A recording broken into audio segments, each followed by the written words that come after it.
Wow! Medeth dinagsa ng mga fans sa Hong Kong. At siya pala ang tunay na dahilan kung bakit pupunta si Medeth sa Hong Kong, Macau. Isang mapagpalang araw sa inyong lahat mga kalingap, sanay hindi nyo po makalimutan na mag-like sa video na ito. At paunawa tapusin muna ang kabuuan ng video na ito mga kalingap at para malaman ang nilalaman nito. At maraming salamat po mga kalingap sa pagpatuloy na pagsuporta lalo na kay Kuya Val Santos Matubang at Kalingap Rab. Tunay na dahilan kung bakit pupunta si Medeth sa Hong Kong nalaman na. Pero bago yun mga kalingap ay pag-usapan muna natin mga kalingap ang mga ilang magaganap sa Hong Kong at pati na rin sa mga nangyayari ngayon sa paligid ng Team Kalingap at kay Medeth mga kalingap. Nang hinayang man ang karamihan na si Medeth ay umalis ito sa Team Kalingap. Naging maganda naman ang kinalalabasan sa pag-alis ni Medeth mga kalingap. At bakit? Dahil unti-unti nang nakakamit ang mga hindi nakakamit ni Medeth dati mga kalingap. Katulad na lang sa isang bagay na napakamahal ay naaabot na nga niya ito ngayon mga kalingap. At isang oportunidad pa na makapamasyal sa Hong Kong bago magpasukan ay nakapagbakasyon pa si Medeth sa Hong Kong mga kalingap. Kaya ito ang ilang mga hindi naaabot ni Medeth dati na ngayon ay abot kamay na nga niya ang lahat ng ito mga kalingap. Kaya ang suggestion ng karamihang viewers na taga-subaybay kay Medeth mga kalingap na hindi anya hadlang ang kahirapan para hindi matutupad ang mga pangarap nito sa buhay mga kalingap. Dahil simula ng pag-alis nito kina Kalingap Rab ay nakukuha nang ang tumulong ni Medeth mga kalingap sa mga taong nangangailangan. Samantala, may isang taong ayaw kay Diwata Joy mga kalingap para kay Kalingap Dan.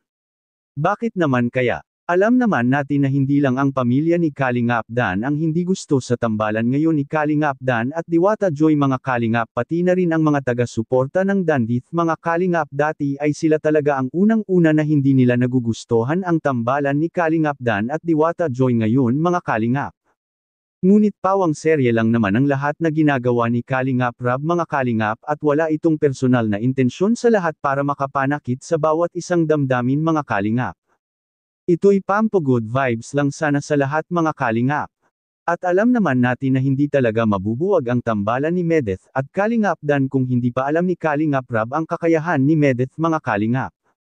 Ito nga ang naging malaking dahilan sa kakayahan ni Medeth mga kalingap ay napatunayan sa sarili nito na kayang-kaya nitong baguhin ang estado nito sa pamumuhay ngayon ni Medeth. At nakikita ito ng karamihan na ibang-iba si Medeth ngayon kaysa sa noong siya pa ay tinutulungan pa ni Kalingap Rab mga kalingap. Iba si Medeth sa mga kasamahan nitong mga Kalingap Angels dahil sa maalala natin mga kalingap kay Medeth hindi pa noon nakikita at natulungan si Medeth ni Kalingap Rab ay mayroon ng sariling page si Medeth at nakikita na rin ito sa ibang mga vloggers at pati na rin sa television sa Naga mga kalingap. Masasabi nating kilala talaga ang nag-iisang Medeth kahit na hindi pa ito na e-vlog kay Kalingap Rab dati mga kalingap sikat na si Medeth at may sarili na itong mga vlogs. Kaya ngayon si Medeth mga kalingap ay malaya na itong nakapag-vlog sa sarili nito simula nang umalis ito kina Kalingap Rab. Masasabi nating kagustuhan ni Medeth mga kalingap na hindi na lang magpapatulong dahil kayang-kaya naman nito na siya ang gagawa para sa kanyang mga pangarap. At sa kabilang dako naman mga kalingap Medeth dinagsa ng mga fans sa Hong Kong. Noon pa man ay talagang mapapabilib ka talaga sa mga kababayan nating mga OFW sa Hong Kong mga kalingap dahil sagad na sagad talaga kung magbigay suporta ang mga ito mga kalingap.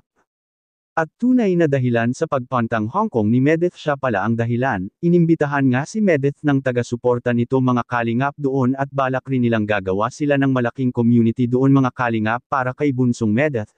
At hindi malabong makakakita si Medeth doon ng kanyang special someone dahil sa marami rin sa taga-subaybay kay Medeth doon ay isang lalaki mga kalingap. Anong masasabi niyo po tungkol dito? Please comment and God bless you all.